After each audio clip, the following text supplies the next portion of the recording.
여러분 환절기라 감기 조시기 바랍니다. 우리 다미 집사님도 감기로 고생하는데 빨리 치유되기를 바랍니다. 오늘 하나님의 말씀은 로마서 우리가 지금 계속 보고 있는데 말씀 제목은 누구든지 주의 이름을 부르는 자는 구원을 받으리라 합니다. 누구든지 주의 이름을 부르는 구원을 받으리라. 여러분 우리가 신앙생활을 신앙의 여정이라고도 하지 않습니까? 신앙의 여정은 목적지가 있어요. 그러니까 모든 여행에 목적지가 있듯이 우리 신앙의 여정에도 가야 할 목적지가 있는 것입니다.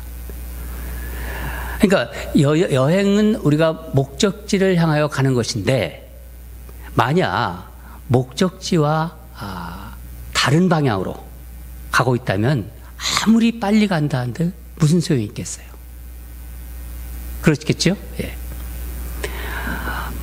빨리 가면 갈수록 목적지와는 멀어지는 거예요. 점점 멀어지죠. 이런 면에서 우리 신앙생활도 마찬가지입니다. 바울은 오늘 본문에서 어떻게 신앙생활을 하는 것이 바른 신앙생활인지를 알려주고 있어요. 우리가 다 신앙생활하고 있지 않습니까? 다 믿고 있는데, 하나님을 믿는데 어떻게 믿는 것이 바르게 믿는가? 그것을 알려주고 있다는 거예요. 말씀을 준비하면서 신앙은 내가 무엇을 믿는지를 정확히 아는 게 중요하다는 생각이 들었습니다. 내가 무엇을 믿는지 정확히 아는 게 중요하다. 유대인들은, 바울이 오늘 유대인들을 얘기하는데 유대인들은 하나님을 열심히 믿었어요. 유대인들의 열심 당할 수가 없어요. 네. 그러나 사도 바울은 뭐라고 합니까? 유대인들이 열심은 있었지만 방향이 잘못됐다. 그렇게 말하고 있습니다. 오늘 본문 2절을 보면은 내가 증언하노니 그들이 하나님께 열심히 있으나 올바른 지식에 따른 것이 아니니라. 하나님에 대한 열심은 있는데 잘못된 열심으로 하나님을 믿고 있다. 잘못된 지식으로 믿고 있다. 이게 무슨 말씀인가요? 유대인들은 자신들의 선한 행위를 통해서 의롭게 된다고, 그러니까 구원받는다. 선한 노력으로, 선한 행위로 자신들은 의로 구원을 받는다고 생각을 했습니다. 목회를 하면서 알게 되었는데 신앙생활에 열심이 없다, 열정이 없으면요 하나님을 제대로 섬길 수도 없어요. 뭔가를 할 수가 없어요. 열정이 없으면, 열심이 없으면. 이것은 마치 시동이 걸리지 않는 자동차와 비슷한 것입니다. 차가 가야 되는데 차가 움직이질 못하는 거예요. 저는 열심이 없는 성도보다는 열심히 있는 성도에 더 마음이 갑니다. 아마 예수님도 그러셨을 거예요. 그러나 열심히 있다고 해서 다 건강한 신앙인은 아닙니다. 어떤 때는 이런 생각까지 들어요. 차라리 열심히 없는 게 좋겠는데. 잘못된 열심으로 자신이 힘들어요. 그리고 주변 사람들에게 상처를 주고 결국 교회를 힘들게 하는 것을 많이 보았겠습니다. 이 열심, 어떻게 보면 열정이라고 할 수 있겠죠. 이 열정이 잘못된 지식과 만나면은 어떻게 될까요? 한마디로 최악이에요. 비극이죠. 오늘 말씀을 들으면서 여러분 자신을, 저 자신도 돌아봤으면 좋겠습니다. 혹시 나는 열심히 신앙생활을 하고 있다고 생각하는데 자꾸 사람들과 충돌하나요? 사람들과 부딪히나요? 자꾸 시험을 받으십니까? 마음이 불편해요? 사람들과의 관계를 맺으면은 관계가 오래 지속되지 못하고 깨지고, 그렇다면요 내 신앙생활을 점검해 보아야 되는 거예요. 유대인들이 그랬어요. 그 이유가 무엇일까요? 이 3절을 보면은 하나님의 의를 모르고 자기 의를 세우려고 힘써 하나님의 의에 복종하지 아니하였느니라. 유대인들이 문제 3가지를 다 얘기하고 있습니다. 바울은. 첫째는 하나님의 의를 모른다. 하나님을 믿는다고 하면서 하나님의 의를 모르는 거예요. 둘째는 자기 의가 나와요. 하나님을 믿는다는데 자기 의를 세웁니다. 셋째, 하나님의 의에 복종하지 않는다는 거예요. 하나님을 믿고 있는데 하나님의 의를 몰라요. 여러분, 하나님의 의가 무엇입니까? 하나님은 하나님의 의를 이루시려고 예수님을 이 세상에 보내주셨습니다. 예수님은 유대인들이 지키려고 했으나 지키지 못했던 율법을 지키셨어요. 지키지 못해서 받아야 할 형벌도 십자가에서 당신이 다 받으셨습니다. 그래서 예수님은 율법의 마침이 되신 거예요. 4절에 이렇게 말하고 있습니다. 바울은 그리스도는 모든 믿는 자에게 의를 이루기 위하여 율법의 마침이 되니라. 요한복음 19장을 보면은 예수님께서 십자가에서 운명하시기 전에 뭐라고 말씀하시냐면은 다 이루었다. 그러세요. 다 이루었다. 무엇을 이루셨다는 건가요? 율법을, 인간이 지키지 못하는 율법을 이루시고 예수님 스스로 율법의 마침, 율법을 완성하셨다는 거예요. 갈라디아서 2장 16절을 보면 바울은 사람이 의롭게 되는 것은 율법의 행위로 말미암음이 아니요 오직 예수 그리스도를 믿음으로 말미암는 줄 알므로 우리도 그리스도 예수를 믿나니 이는 우리가 율법의 행위로서가 아니고 그리스도를 믿음으로써 의롭다함을 얻으려 함이라. 율법의 행위로서는 의롭다함을 얻을 육체가 없느니라. 의로움을 얻는 길은 율법의 행위, 자신의 노력이 아니라 예수를 믿는 믿음이라는 거예요. 그런데 유대인들은 율법을 지켜야 의에 이른다, 구원을 받는다고 믿었습니다. 모세의 율법 시대가 끝났어요. 그리고 예수님이 오셨는데도, 하나님이 보내주신 하나님의 아들 예수님이 오셨는데도 여전히 율법에 매여 자기 의를 이루겠다고 열심을 다해서 하나님을 섬겨요. 이건 이런 것과 같은 거예요. 어떤 사람이 물에 빠졌어요. 물에 빠졌는데, 그런데 가까이 있는 나뭇가지를, 큰 나뭇가지를 붙잡으면 살 수 있는데도 나는 수영할 수 있다, 나는 헤엄칠 수 있다 하고 그 나뭇가지를 거부해요. 잡지 않습니다. 어떻게 되겠습니까? 수영하다가 힘이 빠지면은 결국은 물에 빠져 죽는 거예요. 바울은 9장 32절에서 이렇게 말합니다. 그들이 믿음을 의지하지 않고 행위를 의지함이라 부딪힐 돌에 부딪혔느니라. 예수님의 십자가는 유대인들에게 오히려 구원을 받는데 걸림돌이 됐다는 거예요. 부딪히는 돌이 됐다는 거예요. 하나님의 의는 인간이 열심으로 노력해서 얻어지는 의가 아니라 믿음으로 얻어지는 의인데, 잘못된 열심을 가지고 하나님을 믿는 사람에게 예수님을 믿어서 구원을 얻는다, 이 말은 그들의 신앙생활에 걸림돌이 됐다는 거예요. 그런 말을 들으면요 마음이 불편한 거예요. 힘들어지는 거예요. 믿어지지 않는 거예요. 여러분, 우리를 한번 돌아봅시다. 여러분, 우리가 처음 예수님을 믿게 되었을 때 여러분 마음이 어떠셨었어요? 처음 예수님을 나의 구주로 영접했을 때 여러분의 마음이 어떠셨을까요? 감사하기도 하고, 그렇죠? 저는 굉장히 기뻤어요. 하나님이 계신 거를 알게 된 거예요. 전에는 생각도 못했는데, 아, 하나님이 살아계시구나, 계시구나. 그리고 하나님을 믿게 되었다는 것이 정말 신기했어요. 여러분, 신기한 일 아니에요? 보이지도 않은 하나님이 믿어진다는 게 정말 저에게는 신기했어요. 무엇보다도 제가 하나님과 관계가 있다는 게, 전혀 그런 생각 없이 살았는데 하나님과 내가 관계가 있구나. 즉 하나님의 자녀가 되었다는 게 너무 좋았어요. 하나님이 나를 사랑하시고 있구나. 하나님의 사랑이 느껴졌습니다. 예수 그리스도를 믿는 게 부담으로 다가오지 않았어요. 교회 자꾸 가고 싶어요. 주중에도 교회 가고 싶었어요. 말씀이 막 들리고 말씀을 자꾸 듣고 싶어요. 주일 예배가 기다려졌습니다. 하나님이 가까이 느껴졌어요. 아마 여러분들도 그러셨을 거예요. 그런데 바울은 자신들의 노력으로, 행위로 하나님의 의를 이루는 유대인들을 향해서 오늘 말하고 있습니다.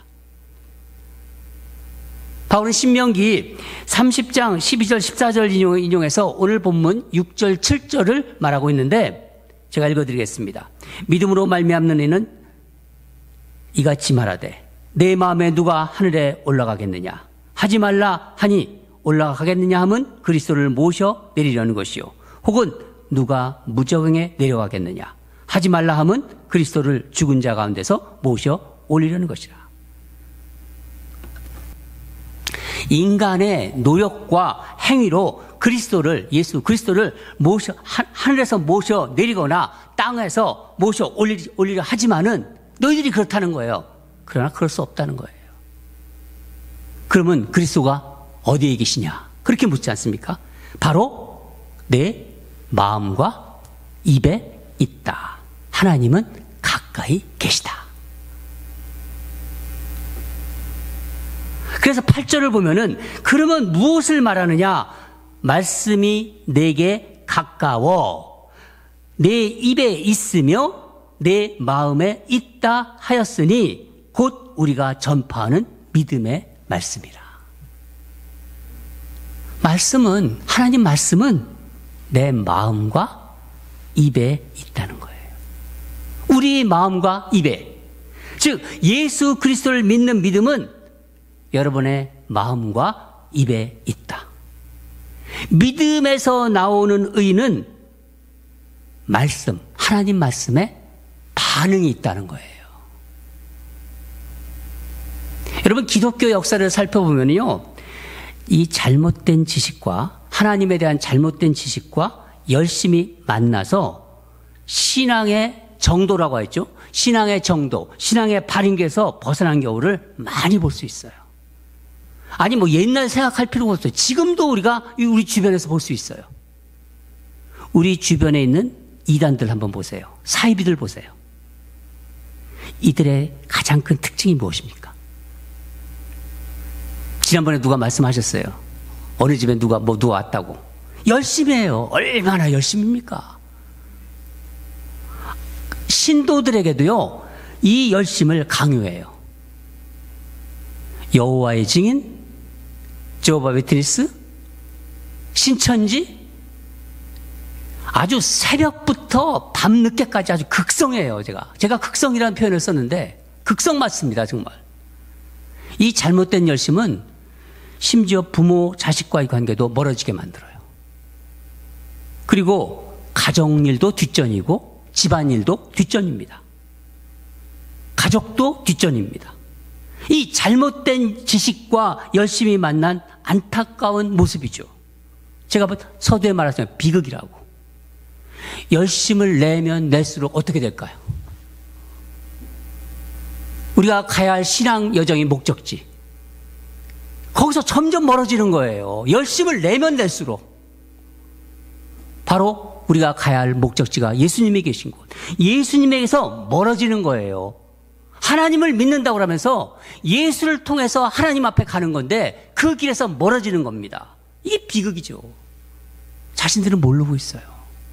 얼마나 안타깝습니다.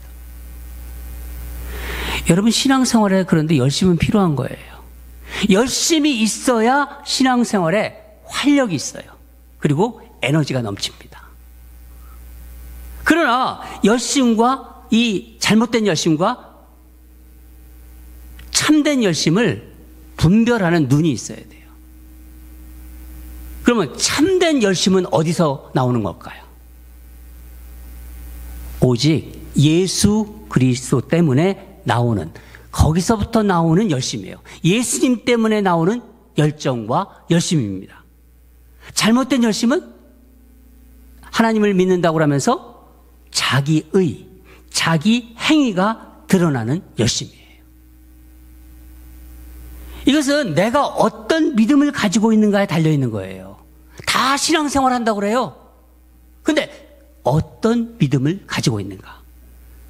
오늘 본문에서 바울은 분명하게 알려주고 있어요. 9절 10절을 우리 다 같이 다시 한번 읽겠습니다. 9절 다 읽겠습니다. 시작.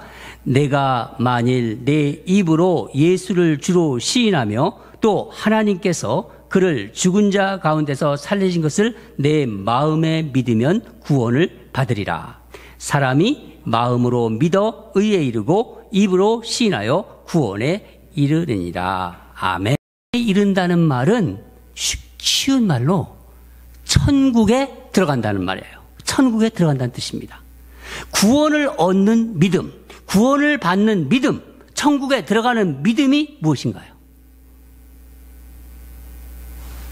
바울은 두 가지를 강조해요. 하나는 예수 그리스도를 믿는 마음입니다. 마음. 여기서 마음으로 믿다, 이 말은 헬라어로 카르디아예요. 카르디아란 말인데 머리로 믿고 지식으로 믿는 게 아니라 내 가슴으로, 내 마음으로 믿는다, 이런 뜻이에요. 우리 인생의 생사화복을 주관하시는 분은 예수님이시다. 내가 아니라는 거예요. 예수님을 주로 고백하는 거죠. 그 예수님이 나를 위해서 나의 죄 때문에 죽으시고 부활하셨다는 것을 뭘로 믿는다고요? 마음으로 믿는다는 거예요. 지식으로, 머리로 믿는 게 아니라 내 가슴에서 마음으로 믿는다는 게 첫 번째 조건이에요. 또 하나는 그 믿음을, 마음으로 믿는 믿음을 입으로 시인한다. 두 번째입니다. 예수님을 마음으로 믿었으면 누구 앞에서든, 어떤 상황이든, 어떤 형편에서든 예수님을 내 주인으로, 내 입으로 고백할 수 있어야 한다는 거예요.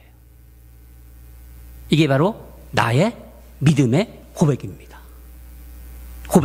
고백이 있어야 된다는 거예요. 상황과 형편에 따라 변하는 믿음이 아니라는 거예요. 좋으면은 감사하고, 괴롭고 힘들면은 멀리 가고, 그런 믿음은 믿음이 아니라는 거예요. 이 두 가지는요, 마음과 고백, 마음으로 믿고 입으로 고백하는 것은요, 항상 똑같다는 거예요. 항상, 언제나 같이 가야 되는 거예요. 여러분, 이 사람이 바로 하나님의 은혜를 진짜 경험한 사람이고 구원받은 자예요. 여러분, 예수 믿는 사람들, 저는 가끔 이렇게 천국에 대한 얘기도 제가 운동하면서 만난 분들하고 가끔 얘기를 해요. 예수 믿는 사람들에게 천국을 물어보면요, 일반적으로 그냥 이렇게 대답해요. 쉽게. 다 교회 다녀요, 보면은요. 아니, 우리가 교회 다니는데, 그래요. 이 땅에서 믿음 생활하다가 죽으면 가는 곳이 천국 아니야? 천국 아닙니까? 그래요. 그러나 여러분, 이 세상에서 천국을 경험하지 못하면요, 죽어서도 천국에는 가지 못해요. 여러분, 우리 구원은요, 이 땅에서 받는 거예요. 내가 지금 받는 거예요, 구원은. 이 세상 살아가면서 구원을 받는 것입니다. 구원받은 자는 여기서 천국을 경험하고 그 천국을 누리다가 죽어서는 어떻게 돼요? 우리 숨이 끊어지고 이제 내 몸이 흙으로 돌아가고 내 영혼이 하늘나라로 가면은 어떻게 됩니까? 우리 주님과 함께 영원히 사는 거예요. 영원히. 그러니까 이 땅에서 천국을 알아야 되고 천국의 기쁨을 누릴 수 있어야 돼요. 그럼 이 구원받은 자, 하나님의 은혜를 진짜 경험한 자들에게는 삶에 지금 이 땅의 삶에서 어떤 특징이 나타날까요? 여러분 이게 정말 우리에게는 중요하지 않습니까? 어떤 공통점이 있을까요? 첫째는 하나님의 자녀만이 경험하는 특별한 기쁨이 있어요. 그건 세상 사람들이 몰라요. 그 기쁨을 알고, 조이라고 그러죠. 그 기쁨을 알고 그 기쁨을 누립니다. 상황에 상관없이. 그것은 이 세상이 줄 수 없는 기쁨입니다. 여러분에게 이 기쁨이 있습니까? 두 번째는 나 같은 자를 건져주신, 구원해주신 하나님께 감사를 표현해요. 여러분에게 이 감사가 있을 줄 믿습니다. 세 번째는 하나님의 사랑을 내가 경험했어요. 이런 사랑 저런 사랑 세상에는 사랑이 많잖아요. 그런 사랑 말고 하나님이 주신 사랑을 내가 경험했을 때 하나님의 사랑을 모르는 사람들에게 대한 안타까움이 있어요. 그리고 그들이 불쌍해 보여요. 만나면 그 사람들이 고상하건 잘 살건 훌륭하던 하나님을 모르면 불쌍하게 느껴져요. 하나님의 사랑을 전합니다. 마지막으로 가장 중요한 특징이 있어요. 이 모든 것을 하게 만드는 것이 있습니다. 바울이 얘기했습니다. 하나님의 말씀으로 이 세상을 살아간다는 거예요. 말씀에 반응한다는 거예요. 세상 사람들은 말씀에 반응하지 않습니다. 그러나 우리는 말씀을 읽고 말씀을 들으면 반응합니다. 그게 구원받은 자의 가장 큰 특징이에요. 여러분, 우리 교회가 말씀으로 살아가는 공동체 아닙니까? 말씀으로 사는 공동체. 여러분 말씀으로 살아가시나요? 그냥 입으로만 말씀으로 살아가는 공동체. 그러면 세상 사람들이 예수를 믿어도 주여 주여 하는 사람들하고 똑같은 거예요. 정말 말씀으로 살아가야 되는 겁니다. 여러분, 하나님 말씀이 여러분의 삶의 원동력입니까? 여러분 한번 생각해 보세요. 하나님의 말씀이 여러분의 귀에 들렸어요. 여러분의 마음에 꽂혔어요. 마음에 새겨졌어요. 그것이, 그 말씀이 여러분의 인생을 얼마나 바꿨나요? 하나님의 말씀을 들으면은요, 얼마나 내가 진지하게 받아들이나요? 그 말씀이 얼마나 나한테 심각한가요? 본인들이 알잖아요, 우리가. 여러분, 우리가 하루 일상에서 얼마나 내 시간을 하나님께 드리고 있습니까? 얼마나? 쉽게 말하면은 말씀 앞에 얼마나 앉아 있습니까? 많은 말씀을 들어요. 또 성경을 읽고 주님을 마음으로 믿고 입으로 고백한다고, 그래서 나는 구원받았다고 생각하는데 혹시 나는 그냥 머리로만, 나는 지식으로만 믿고 있는 게 아닌지, 혹시 지금 유대인들처럼 잘못된 열심으로 하나님을 믿고 있는 것은 아닌지 우리 돌아봐야 합니다. 여러분, 인간은 아무리 돈이 많고 명예가 높고 훌륭하고 고상하다 하더라도요, 하나님을 모르고 하나님을 떠난 인간은 타락한 존재에 불과해요. 타락한 거예요. 창세기 3장 7절 보면요, 아담과 하와가 하나님 말씀을 거역하고 죄를 짓고 제일 먼저 한 일이 뭐예요? 부끄러웠어요. 그전에는 부끄러움을 몰랐어요. 부끄러워서 어떻게 했죠? 나뭇잎으로 이 아래를 가렸습니다. 앞을 가렸죠. 아니, 오늘날 최고의 천으로 얼마나 좋은 옷 많습니까? 몇백만 원 하는 옷들. 아무리 좋은 옷으로 만들어서 입어도 하나님을 모르고 하나님을 모르는 그런 사람들은요, 하나님 앞에서는 다 부끄러운 존재예요. 다 부끄러운 존재죠. 그래서 바울은 11절에 이렇게 고백하고 이렇게 선포합니다. 누구든지 그를 믿는 자는 부끄러움을 당하지 아니하리라. 하나님을 믿는 자는 어떤 누구든지 부끄러움을 당하지 않는데요. 얼마나 복음입니까? 12절을 유대인이나 헬라인, 모든 이 세상의 족속들, 종족에 가리지 않고 또 신분에 가리지 않고 또 뭡니까? 성별, 남자나 여자를 가리지 않고 어린 아이 차별 없이 주의 이름을 부르는 자는, 모든 자들은 부끄러움을 당하지 않는다. 왜냐하면 주님은 넉넉하시고 부요하시기 때문입니다. 하나님은 모든 주님 앞에 나오는 모든 자를, 말씀에 반응해서 말씀에 들어가는 자를 하나님은 다 받아주시고 부요하신 분이기 때문이다. 그래서 바울이 부요하다 하나님이여, 그 깊고 높도다 하나님의 부요하시며 로마서 11절에서 그렇게 선언했지 않습니까? 여러분, 주님은 예수를 믿는 자, 예수를 믿는 자, 바로 우리 마음 안에 계시다는 걸 잊지 마시기 바랍니다. 주님이 우리 마음 안에 계시면요, 삶에 뭐가 나타나요? 우리 삶에 사람들이 싹 지나가면 냄새가 나잖아요. 향기가 나타나요. 향수 냄새가 아니라 그리스도의 향기가 나타납니다. 향기가 드러나요. 제가 인터넷에서 아프리카에서 한 30년 동안 그 선교 활동을 하시다가 돌아온 1.5세, 젊어서 가가지고 이제 좀 나이가 드셔서 30년 지났으니까 얼마나 오랜 세월입니까? 그 1.5세 선교사님이 미국에 있는 어느 한인교회에서 간증하는 것을 들었어요. 그 선교사님의 간증 중에 이런 말이 제게 울림으로 다가왔습니다. 그대로 읽어드리겠습니다. 저는 한국교회 교인들이 예수님을 믿는 모습을 보면 좀 부자연스럽게 보입니다. 솔직히 가식적이라고 느껴집니다. 예수님을 믿는다고 하는데 만나보면 예수님이 향기가 나지 않습니다. 꼭 하나님을 열심히 믿는 유대인들을 만난 것 같습니다. 이게 무슨 말인가요?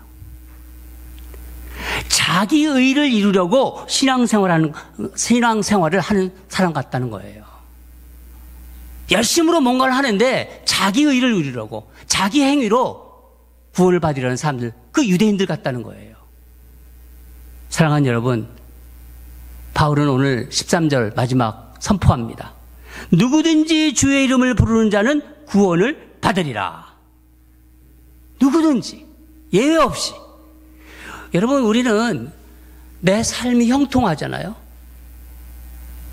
내 삶이 형통할 때는 주님의 이름을 부르는 게 그렇게 어렵지 않아요. 건강하고, 돈 잘 벌고, 아이들 잘 되고, 넉넉하고, 그러면 주님의 이름을 부르는 게 그렇게 어렵지 않아요. 그러나 삶에 어려움이 닥칩니다. 건강에 어려움이 닥칩니다. 경제적으로 쪼들립니다. 아이들이 엇나가기 시작합니다. 제대로 되지 않습니다. 뭐든지 되지 않습니다. 고난이 다가오면요, 주님의 이름을 부르며 주님 앞으로 나가는 게 그렇게 쉽지가 않아요. 삶에 고난이 찾아올 때도 여러분, 주님의 이름을 부르며 주의 이름으로 말씀 앞으로, 주님 앞으로, 말씀 앞으로 나가는 자들이 진정 하나님의 자녀, 구원받은 자녀입니다. 사랑하는 여러분, 오늘 말씀을 들으면서 나는 정말 열심으로 뭔가를 사역하고 있는데 내가 구원받은 하나님의 자녀인가? 오늘 말씀을 들으며 곤곤히 저 자신을 돌아보고 여러분 자신을 돌아보시기 바랍니다. 언제나 어떤 상황에서든지 주님의 이름을 부르며 예수님 때문에 기뻐해요. 예수님 때문에 감사해요. 예수 그리스도 때문에 감사해서 또 예수 모르는 사람들을 보면 안타까워하면서 불쌍해하면서 그 사랑을 나누는, 사랑을 전하는 저와 여러분이 되기를 주님으로 축원합니다. 다 같이 기도하겠습니다. 하나님 아버지 감사합니다. 오늘 사도 바울은 우리가 믿음 생활, 신앙 생활을 하고 있다는데 하나님 앞에 바르게 가고 있는지, 예수 그리스도를 정말 바르게 믿고 있는지에 대해서 말씀해 주시었습니다. 하나님 아버지 감사합니다. 나의 신앙 생활을 다시 한번 점검해 볼 수 있어서 너무나 감사합니다. 하나님 앞에 두렵습니다. 아버지 하나님, 우리 YBC 교회가 이제 6개월이 되었는데 하나님께서 귀한 성도들을 불러 모아주셨습니다. 이들이 하나님 앞에 알토란 같은 자들이 되어서 하나님을 믿는 자로서, 하나님의 자녀로서, 정말 구원받은 자로서 그 기쁨과 감사와 사랑을 누리며 살아가는 그런 우리 귀한 성도들로 세워주시옵소서. 주님이 예비하신 성도들을